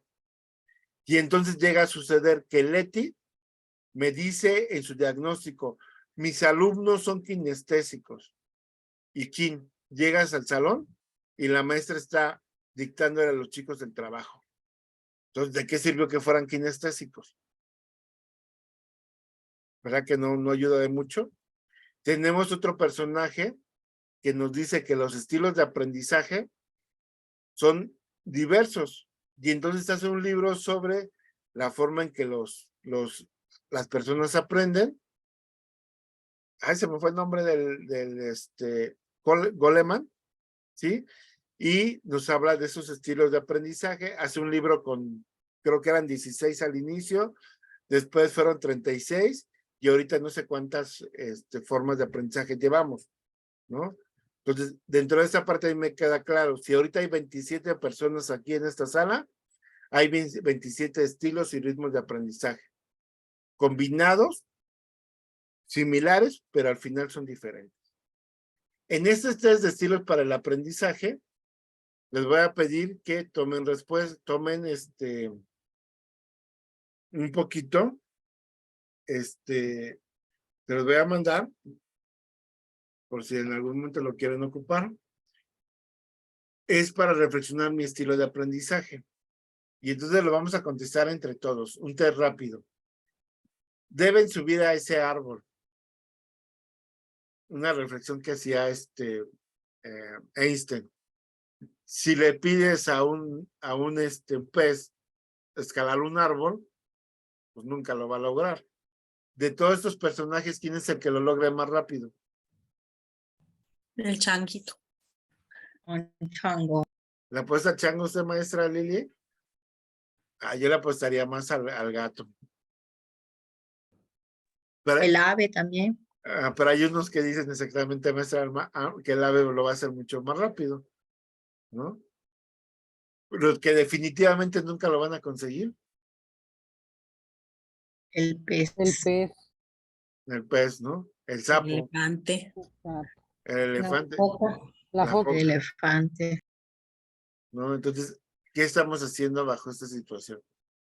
Bueno, Cuando estás en clase y el profesor explica algo que está escrito en la pizarra o en tu libro, te es más fácil seguir las explicaciones, escuchando al profesor, leyendo el libro o la pizarra, te aburres y esperas que te den algo que hacer a ti. ¿Cuál de los tres les gusta? A, B o C. B. B, leyendo un libro. Leer un libro es un estilo visual. Corresponde a aquellas personas que perciben y aprenden mejor observando, manejando fácilmente la información escrita. Gustan con las descripciones, recuerdan las caras más, no los nombres, y visualizan las cosas detalladamente. Seguimos. Cuando estás en clase, te distraen los ruidos, te distrae el movimiento, te distrae cuando las explicaciones son demasiado largas. C. C también. Tu estilo es visual. Corresponde a aquellas personas que perciben y aprenden mejor observando, manejando más fácilmente la información. Regreso aquí.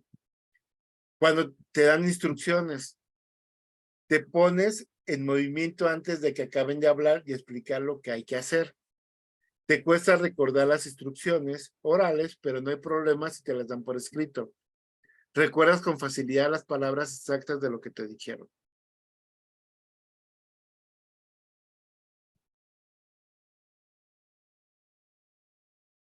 ¿Cuál de las tres? C. C. Esta acción es de estilo auditivo.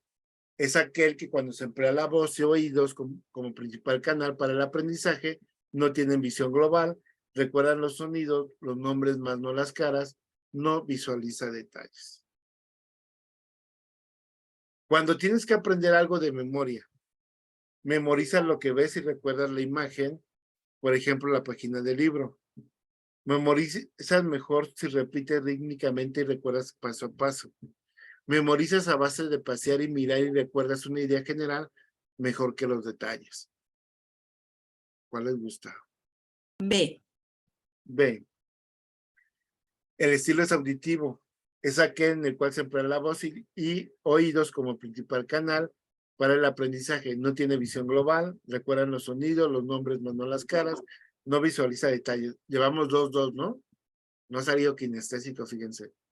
En clase lo que más te gusta es que se organicen debates y que haya diálogo, actividades en que se tengan que hacer cosas y moverse, que te den el material escrito con fotos y diagramas. Ahí ya está el kinestésico, ¿no? En hacer cosas y moverse. Pero en cuanto a hacer cosas y moverse, ¿cuál es este? En el B. En los tres maestros está kinestésico, ¿eh? En los tres. El estilo kinestésico táctil se refiere a que para poder aprender es necesario palpar a través del tacto, actuar y hacer productos y proyectos. Selecciona la frase con la que te identifiques más. Cuando escuchas al profesor, te gusta hacer garabatos en un papel, eres visceral e intuitivo, muchas veces te gusta, disgusta la gente sin saber bien por qué, prefieres los chistes o los cómics.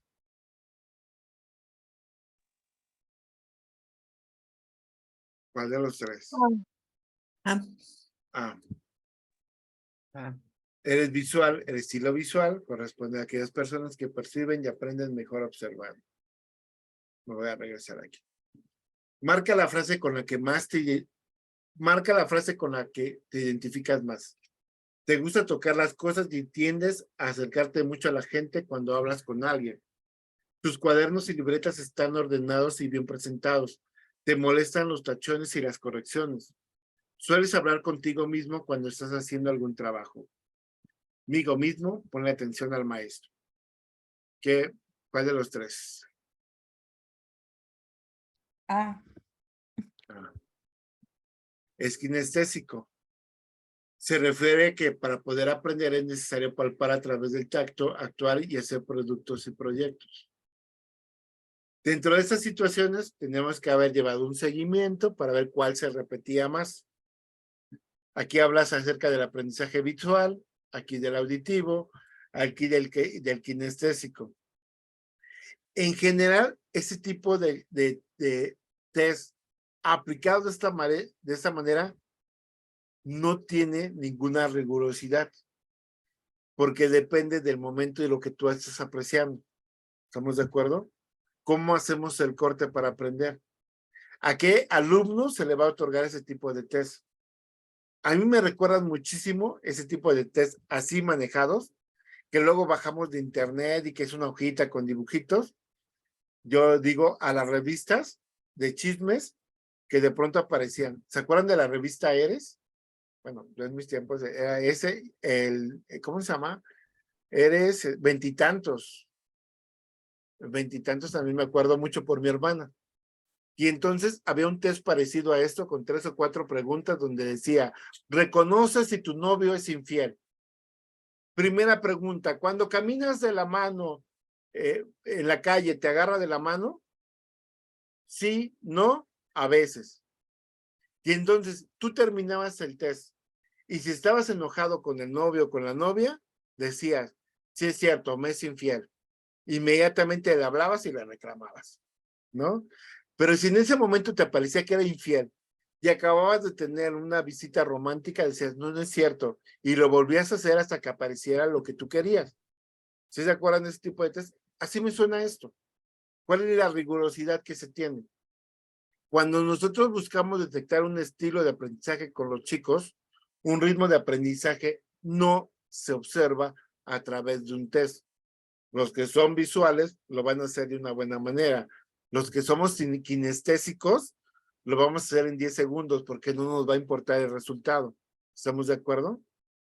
Y al final, dentro de la educación básica, lo que queremos es desarrollar todas las potencialidades del ser humano, lo kinestésico, lo visual y lo auditivo. Entonces, en general, ustedes tienen que tener bien clarito cómo se va a aplicar la instrumentación que ustedes elijan, porque si no tienen una rigurosidad, ¿de qué les va a servir? ¿Estamos de acuerdo con eso? Pues esa es la intención de jalar esto. ¿Cuándo realizar el diagnóstico? Al comienzo del ciclo lectivo. Averiguar qué dominio tiene el alumnado sobre de aquellos contenidos que se abordan. El diagnóstico consiste en saber si los chicos poseen los prerequisitos necesarios para los nuevos aprendizajes. La evaluación diagnóstica se llama también de contexto. Al comienzo de cada secuencia de enseñanza-aprendizaje, en este momento se hace exclusivamente diagnóstico de contenidos, cantidad y calidad de los conocimientos. Para conseguir un diagnóstico hay que tomar una decisión de los contenidos, determinar de qué conocimientos previos necesitan poseer los alumnos, seleccionar un tipo de instrumento de diagnóstico, diseñarlo, aplicarlo, análisis y valoración de los resultados, utilización de los resultados en las próximas decisiones. La metacognición y la formulación de hipótesis en el diagnóstico se obtienen productos, resultados y respuestas. La formulación de hipótesis es necesaria para poder desarrollar este tipo de actividades. ¿Qué es lo que quiero alcanzar de mis alumnos? ¿Qué necesito? ¿Cómo puedo hacerlo? Con varios recursos. Nos referimos solo a 2 de los menús usuales. Un recurso principal, propiciar la metacognición, y el otro solo aplicable a los diagnósticos vehiculizados mediante mapas conceptuales. Hay que hipotizar. ¿Qué es la metacognición? Etimológicamente, más allá de él o sobre él. Es el conocimiento que nace de la reflexión sobre nuestros propios procesos cognitivos. ¿Cómo profesionar situaciones metacognitivas? Cuando el diagnóstico está realizado, la docente trabajando oralmente con todo el alumnado y teniendo a la vista diagnósticos que indagan de cómo llegaremos a las respuestas, pensamientos que tenían y cuáles fueron sus caminos intelectuales. El aprender a reconocer los procesos de conocimiento se enriquecen en el intercambio. Mediante la metacognición, se trata de añadir al diagnóstico un valor agregado que lo vuelve bifuncional. Por eso Piaget entiende que el desarrollo del conocimiento se produce en este nivel y no en la mera instancia de la acción práctica. Con el alumnado como el alumnado reflexiona sobre su propia actividad, Piaget lo llama abstracción reflexiva. Dentro de lo que tenemos que buscar en esta abstracción es básicamente una retroalimentación, ¿no? Que el alumno aprenda hacia dónde tiene que mejorar. La formulación de hipótesis, el docente invita al alumnado a formular hipótesis acerca de aquellos aspectos del conocimiento que todavía no han construido, sino que tendrían que construir y agregar al mapa con otro color. Los mapas conceptuales pueden ayudar a los alumnos a trazar una ruta sobre el desarrollo del aprendizaje. Hablamos entonces que el diagnóstico nos debe ayudar a asegurar una calidad educativa. Entre la metacognición y la hipótesis se colaboran para convertir el mero diagnóstico en un diagnóstico significativo, contribuyendo así a elevar la calidad educativa, teniendo en su grado máximo la excelencia. El diagnóstico y la educación permanente, desarrollar un diagnóstico de este modo, no solo permite saber dónde se está el presente, sino se convierte en un disparador inmediato del aprendizaje. Favorece la autonomía creciente del alumno, ya que facilita los medios para aprender a aprender. ¿Vale? ¿Hasta aquí vamos bien? ¿Quiénes ya se durmieron? Levanten la mano. ¿Quiénes no se han dormido pero están a punto de? A ninguno. Perfecto. Hasta aquí trato, hacía muy grosso modo, de reconocer la importancia del diagnóstico. Entonces yo vuelvo a insistir, hacer mucho no significa tener un buen diagnóstico. Tengo que tener mucha claridad. Dentro de esta rutina que tenemos ahorita, en el actual México, ¿qué necesita tener un alumno en 6º grado para seguir construyendo su aprendizaje? Porque un alumno de 6º grado no ha aprendido a leer en ese momento. Y entonces, más que centrarme en otros procesos, tengo que ver que completen lo fundamental para seguir desarrollándose.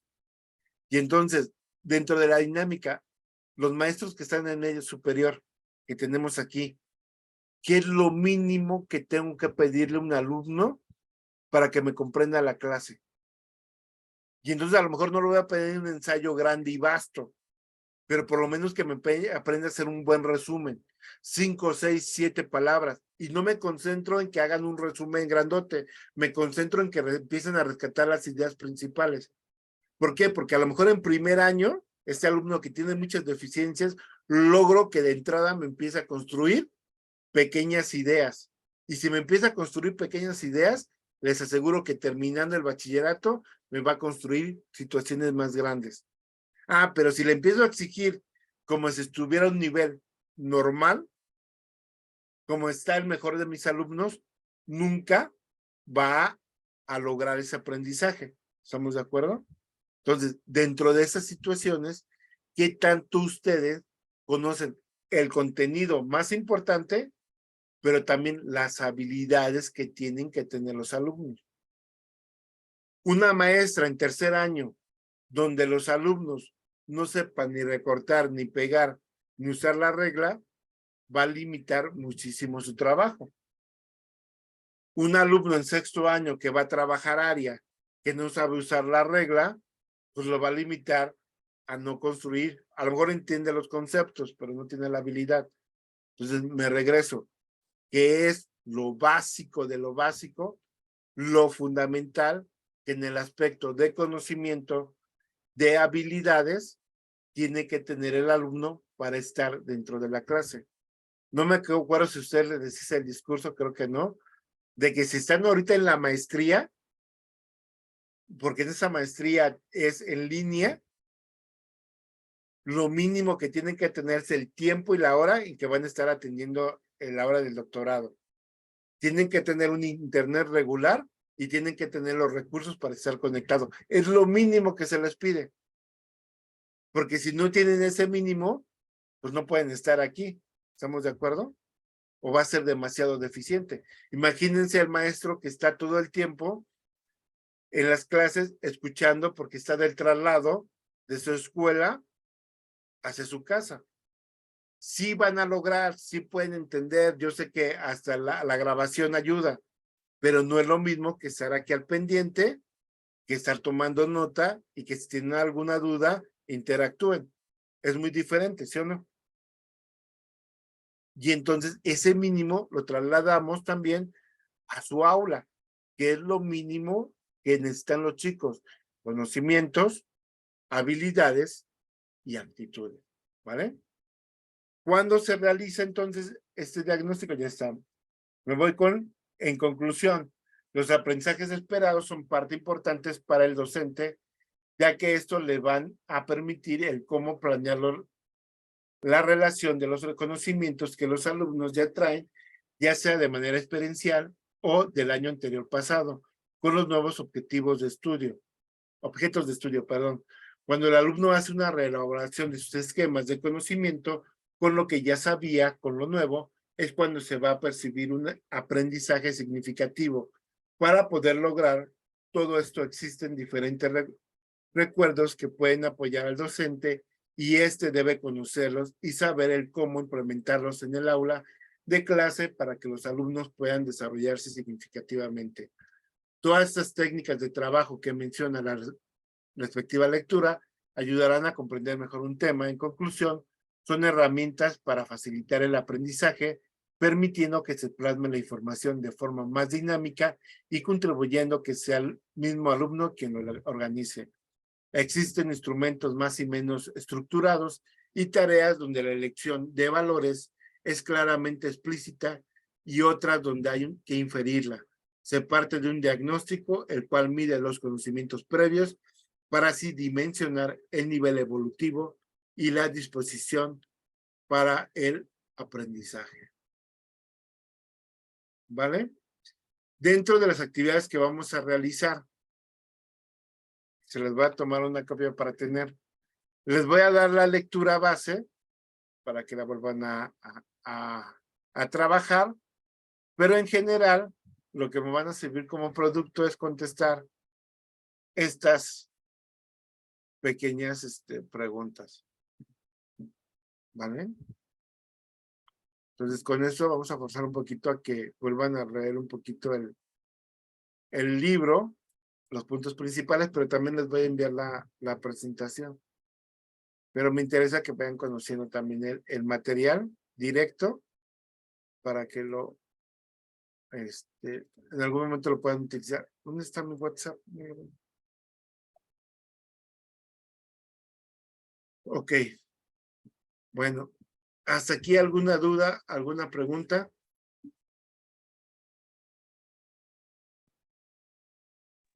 Todas esas preguntas, maestro, las vamos a contestar y se las vamos a mandar. Sí, en la plataforma se las voy a enviar para que la tengan en la plataforma. ¿Dónde están? No los he encontrado aquí. Bien. Y el otro trabajo que vamos a realizar ahorita de manera muy sencilla es que quiero que reconozcan algunos instrumentos, y dentro de la situación de conocer los instrumentos les voy a pedir que por lo menos aporten. Ya no los voy a meter en grupos por el tiempo, pero por lo menos en el grupo de WhatsApp nos aporten de manera libre un instrumento que ustedes usan para el diagnóstico. Lo único que necesito que me coloquen en el chat de WhatsApp es su nombre, el nivel en que están trabajando y qué es lo que buscan de manera muy clarita reconocer con ese material que nos van a dejar ahí, ¿vale? Puede ser material que crearon ustedes, puede ser material que ajustaron ustedes, o puede ser material de algún otro autor. Nada más que hay que dar la referencia de dónde lo tomaron. ¿Estamos de acuerdo? ¿Sí? Pero sí es importante que digan, ese es el que yo utilizo. O sea, no bajen cualquiera, lo que están utilizando ustedes, para ir reconociendo un poquito qué es lo que estamos haciendo. ¿Les parece bien? ¿Sí? Y tener también nosotros instrumentos que nos puedan servir. Estos instrumentos los vamos a recuperar en las siguientes sesiones. Pero es importante que ustedes lo tengan. ¿Dudas hasta aquí? Doctor, disculpe. Adelante, Eva. Gracias. En relación a la plataforma, no sé si me perdí o aún no tenemos el enlace para subir nuestras evidencias, ¿verdad? No, que ahorita lo platicábamos al inicio, Eva, que yo me confundí, pensé que ya había enviado los correos, porque hasta les dije que iba a ajustar ya la tercera actividad. Me dijeron, profe, yo no he entrado, ya revisé en la plataforma y no mandé los correos. Entonces ahorita voy a volver a revisar que estén todos en este momento para enviarlos hoy el enlace, para que no se me atrasen más, ¿vale? Okay. Sí, doctor. Por eso, esa actividad iba a estar dentro de la plataforma para calificarla, pero no la voy a calificar, pero sí necesito que nutramos un poquito los instrumentos que hemos ocupado para, pues, pues tener por lo menos una pequeña antología de algo que nos puede servir a todos, ¿vale? Bien, ¿alguna otra duda o pregunta? Sí, doctor, muchas gracias. Últimamente en telesecundaria nos han pedido los instrumentos de diagnóstico que proponen de Mejor Edu. ¿Ese también se puede explicar? Sí, también lo pueden meter esto, y si hicieron algún ajuste, ajustemos esto, y si me dice, a mí no me sirvió Mejor Edu, también colocarlo. Sí, gracias.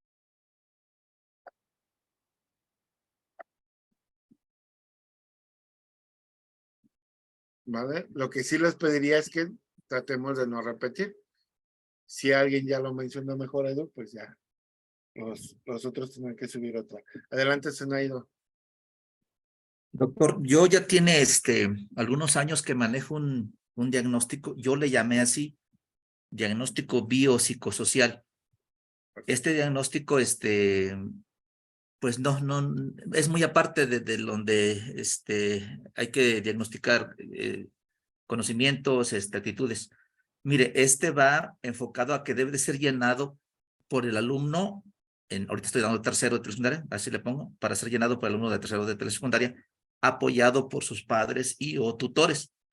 Entonces, este diagnóstico, doctor, vienen diversas preguntas desde, o sea, pues yo me atreví, un día leí, o sea, desde que el niño nace, cómo nace, que si fue cesárea, que si no, la prueba tamiz, cómo fue su desarrollo poco a poco, y luego ya situaciones, cómo vive, o sea, con papá, mamá, con ambos, o con los abuelitos, y ya después, otras cosas del contexto, por ejemplo, qué tan lejos está tu casa de la escuela, o sea, cositas así, muchos detalles. Son, creo que 30 preguntas.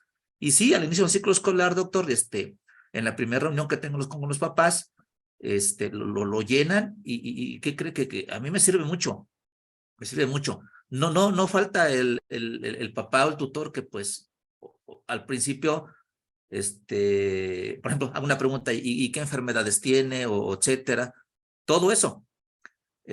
¿Por qué, doctor? Porque mire, le pongo así un ejemplo rapidito. En este año me llegaron 2 alumnas del estado de Oaxaca y de repente detecté, doctor, que a la hora de estar ejercitando algunas cosas de química, de matemáticas, ya en el pizarrón, la niña, o sea, no, o sea, primero vi que cerraba sus ojitos.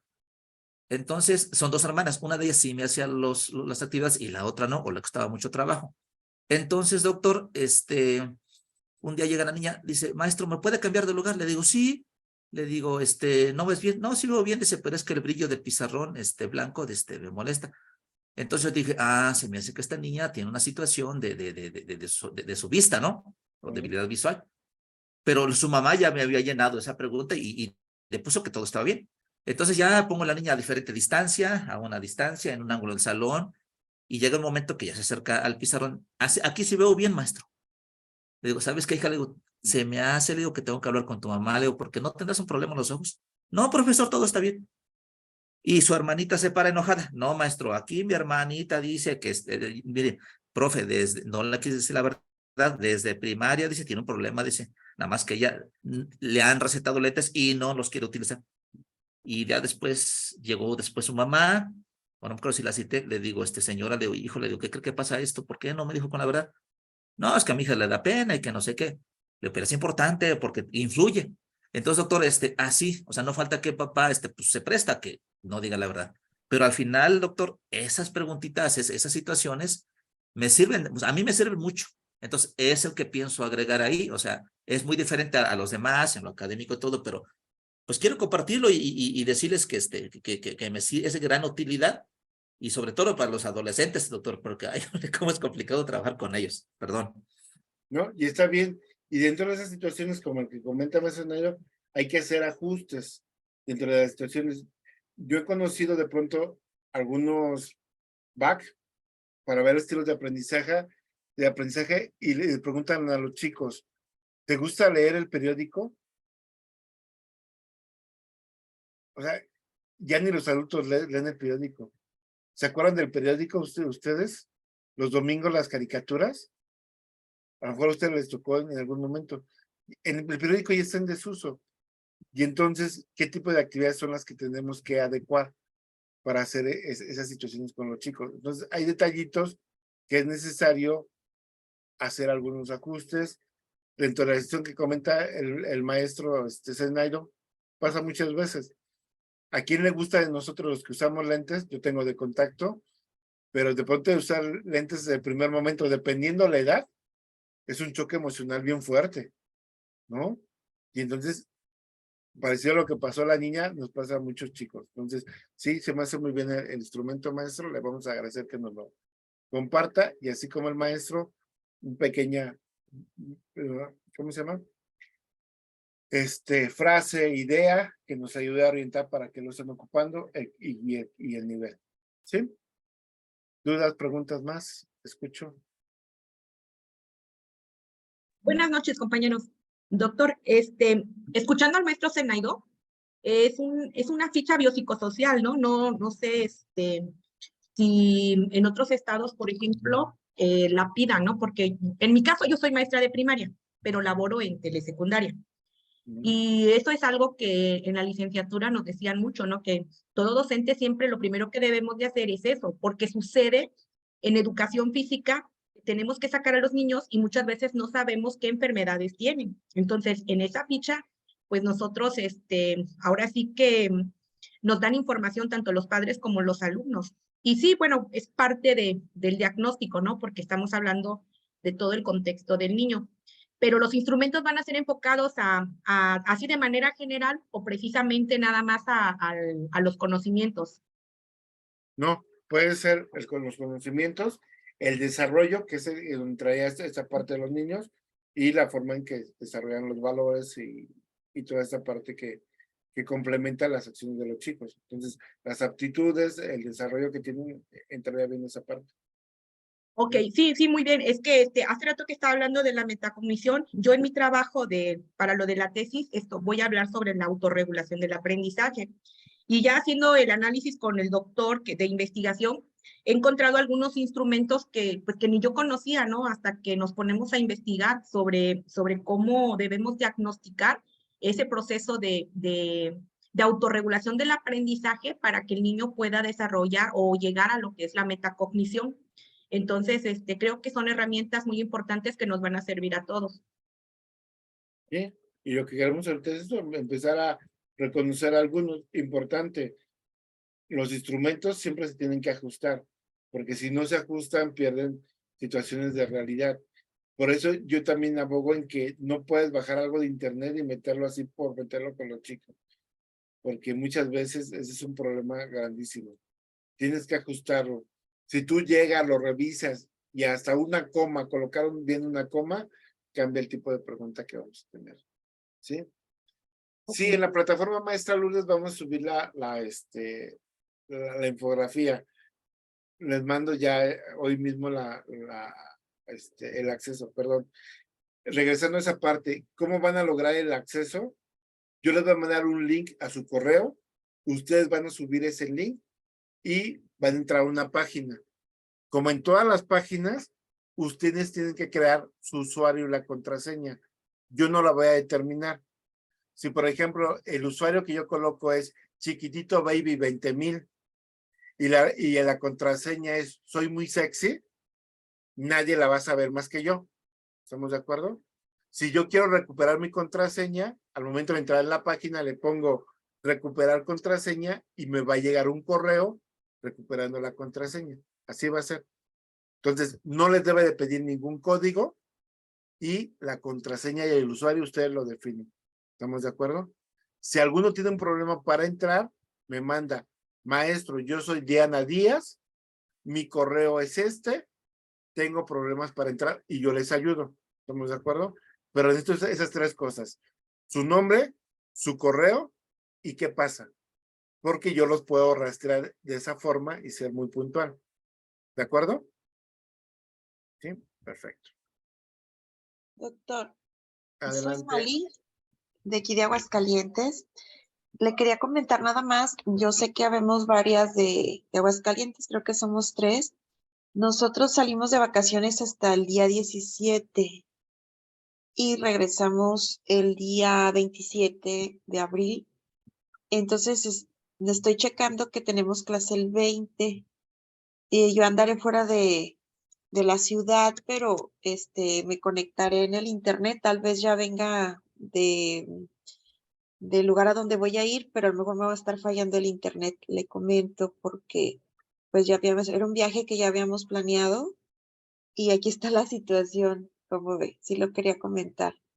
No se preocupe, maestra, dependiendo del tamaño del recuerdo, antes no era en la versión grabada. No se preocupe, maestra, no hay ningún problema. Ok.